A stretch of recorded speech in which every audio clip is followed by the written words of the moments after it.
Oke, bismillahirrahmanirrahim. Assalamualaikum warahmatullahi wabarakatuh. Perkenalkan, nama saya Barlianto dari MJ201.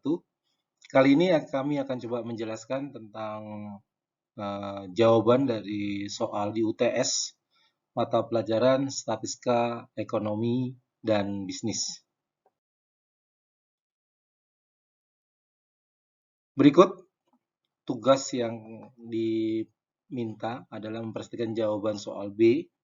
Dan kebetulan soal B ini ada dua soal. Yang pertama dari data yang ada, kami diminta untuk mengelompokkan data tersebut, menghitung ukuran jarak varian dan simpangan bakunya, menghitung tingkat squeeze atau kemiringan dan juga kurtosis atau keruncungan, serta menggambarkan grafiknya dan dijelaskan.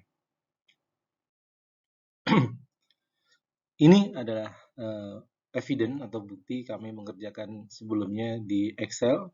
Dan untuk kali ini kami akan coba mempresentasikan di dalam bentuk PowerPoint. Baik, untuk tugas yang akan kami sampaikan berikutnya adalah bagaimana mengelompokkan data tersebut dari data sampel yang ada.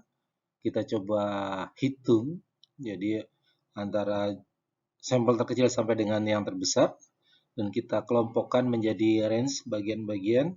Akhirnya hasil datanya muncul ada 30 sampai 39, ada 3 frekuensi, ada 3 kali. 40, 49 ada 10 kali, ada 10 kejadian, 10 data, 50, 59 ada 7, dan seterusnya sampai dengan 80, 89 range-nya ada 2 frekuensi. Totalnya ada 31.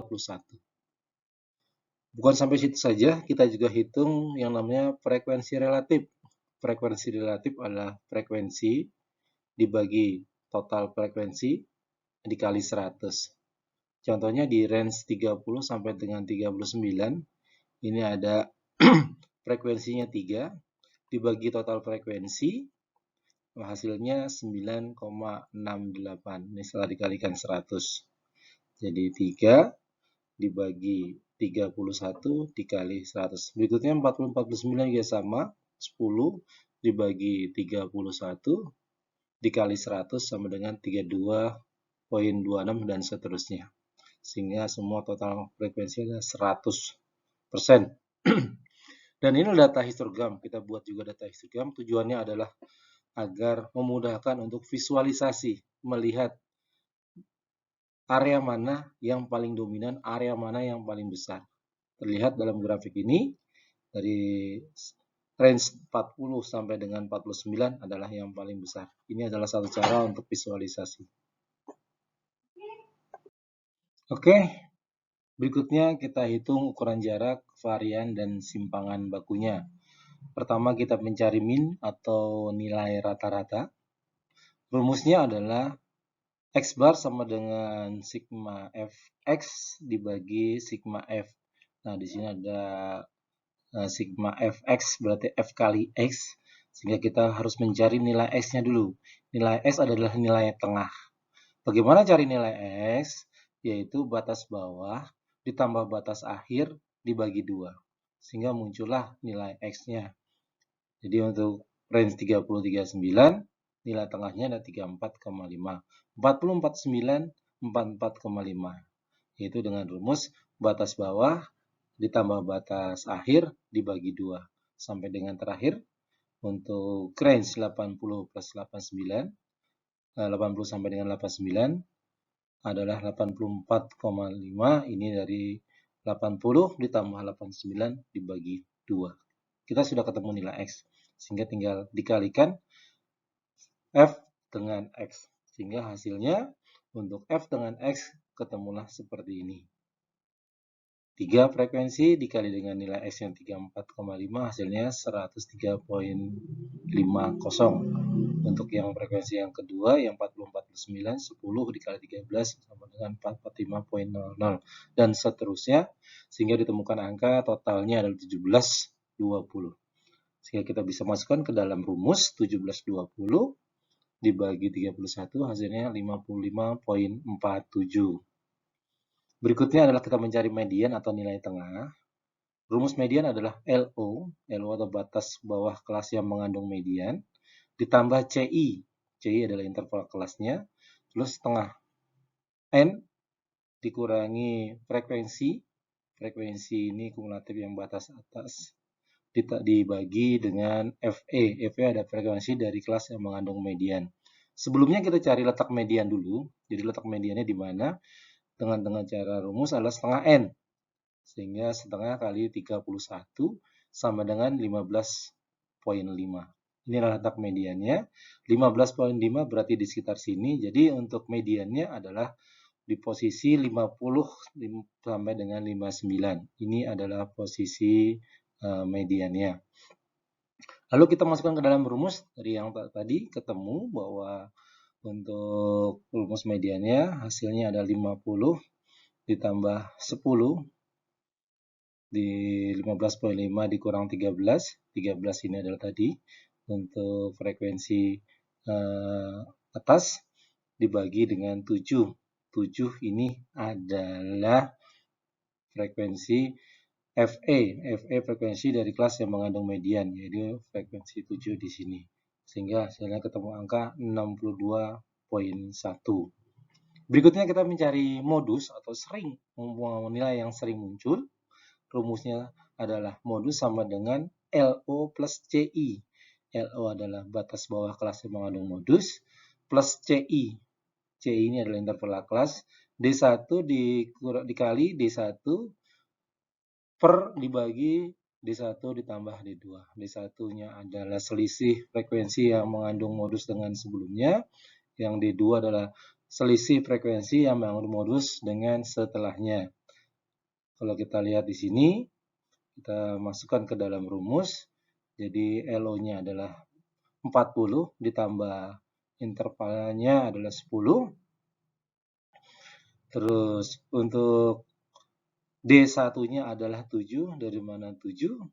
Dijelaskan bahwa ini selisih frekuensi mengandung modus sebelumnya. Jadi 10.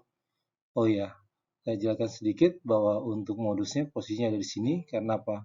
Modus adalah nilai yang sering muncul. Dengan jumlah frekuensi ada 10. Ini adalah area modusnya yang kami warnakan kuning. Jadi tadi angka 7. Mohon maaf.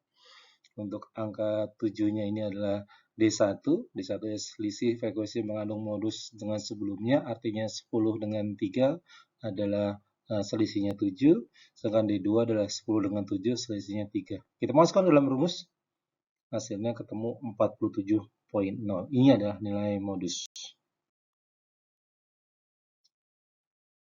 Berikutnya adalah menghitung simpangan baku atau standar defisiasi.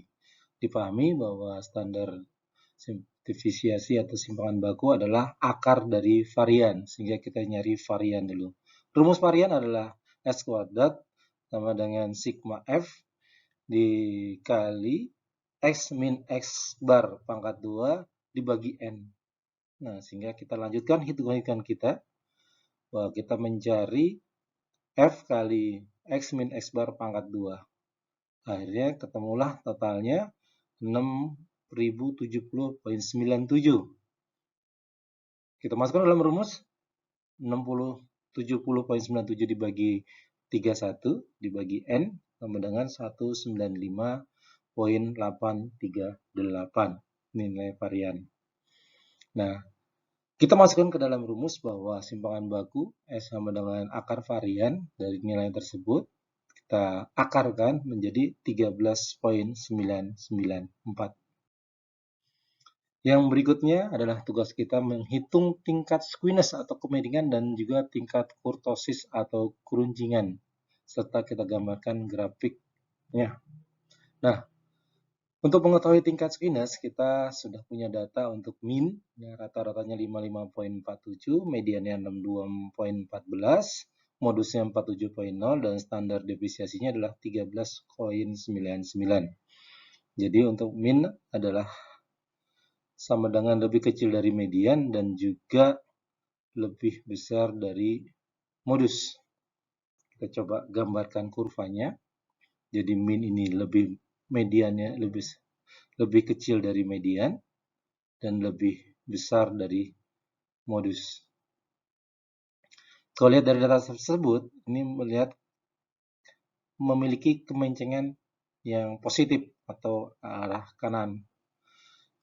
Untuk rumusnya sendiri, bahwa untuk mencari skewness atau kemiringan adalah alpha 3 sama dengan koefisien skewness sama dengan X bar dikurangi MO. M itu adalah modus dibagi dengan S. S ini adalah standar deviasi. Kita masukkan dalam rumus. Jadi 55,47 dikurangi 47 dibagi 13,99. Ini sebagai standar deviasinya. Hasilnya adalah 0,61. Didapati angka koefisien adalah 0,61. Karena angka yang dapat positif atau lebih dari 0, maka kurvanya melenceng ke kanan atau positif. Ini menunjukkan bahwa nilai sebagian besar ada di posisi kanan dari penglihatan kita.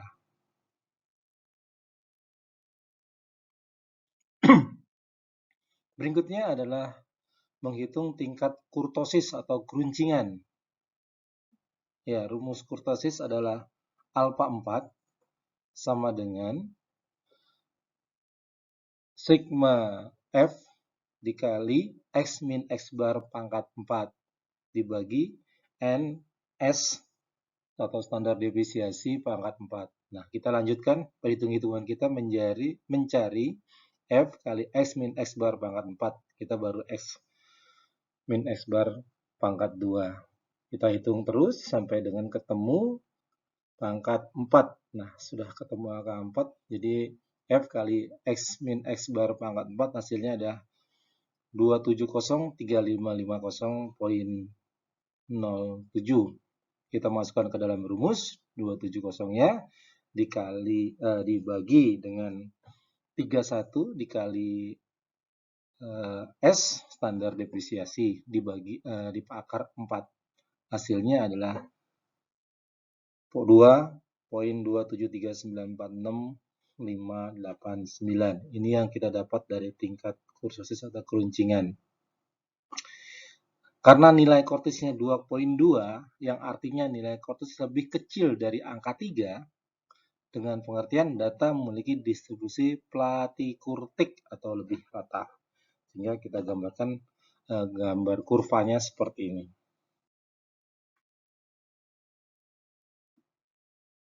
Berikut untuk soal yang kedua. Berikut soal yang kedua sudah ada histogram. Kita sudah melihat data yang ada. Ini ada datanya. Terus dari dashboard ini kita diminta untuk menganalisis apakah kurvanya simetris atau tidak. Jika tidak, menceng kanan atau menceng kiri. Jelaskan analisa Anda menggunakan hitungan statistika. Oke, baik. Ini adalah data dari hasil analisa yang kita buat dan kita susun sampai dengan nilai-nilai yang kita butuhkan. Mulai dari range-nya, frekuensinya, nilai tengah, sampai dengan data yang kita butuhkan untuk mendukung perhitungan kita. Pertama kita cari min-nya atau nilai rata-rata, ketemu 0,70. Terus juga mediannya ketemu angka 95, termasuk dengan modusnya ketemu 77,0. Dan juga kita hitung juga cari simpanan bakunya mulai dari nilai variansnya, ketemulah 14,654. Sehingga nilai yang kita dapatkan adalah nilai min 70, 95 untuk median, modusnya 77, dan standar deviasinya 14,65. Dengan kesimpulan bahwa nilai min itu adalah lebih kecil daripada median dan juga lebih kecil daripada modus, hingga kurvanya seperti ini. Kita hitung juga tingkat skewness-nya atau kemiringannya dengan rumus yang ada, ketemu hasilnya adalah minus 0,48. Yang artinya 0,48 ini angka koefisien skewness-nya adalah angka negatif atau kurang dari 0, maka kurvanya melenceng ke kiri. Ini menunjukkan bahwa nilai sebagian besar di sisi kiri dari penglihatan kita. Terakhir, kita nyari nilai kurtosisnya dengan rumus yang ada. Hasilnya mendapat angka 6,8.